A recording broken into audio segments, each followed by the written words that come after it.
আজ সকাল সকাল চলে গিয়েছিলাম জল ঢালতে মন্দিরে। আজ তো নীল পুজো, তাই আমরা চলে গিয়েছিলাম জল ঢালতে।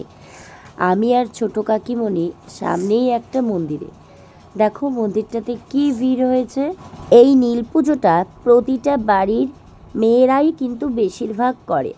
তো দেখো প্রচণ্ড ভিড় আর প্রচণ্ড গরম বলে এরকম ত্রিপল টাঙিয়ে দিয়েছিল, আর অনেকটা এরিয়া নিয়ে ভিড় হয়। যেহেতু আমরা একটু তাড়াতাড়ি গিয়েছিলাম, তাই খুব যে অনেক লোকের মাঝে পড়েছি তা না। 1.5 ঘন্টার সময়ের মধ্যেই কিন্তু আমরা পুজোটা দিয়ে দিতে পেরেছিলাম। তো দেখো আমরা অনেকটা লাইন কাছিয়ে এসছে এবং আমরা জল ঢালবো। এতটা ভিড় ছিল যে আমরা ফোন আর আমি ব্যবহার করিনি, ভেতরে গিয়ে আর কোনো ফোন ইউজ করিনি বা ভিডিওর ক্লিপ তুলিনি, কারণ ওখানে তোলার মতো অবস্থাই ছিল না। মন প্রাণ ভরে আমি পুজো দিয়েছিলাম। দেখো ভেতরের দৃশ্যটা সত্যি খুব ভালো লাগে। তোমরা কে কে নীল পুজো করেছো আমাকে জানিও।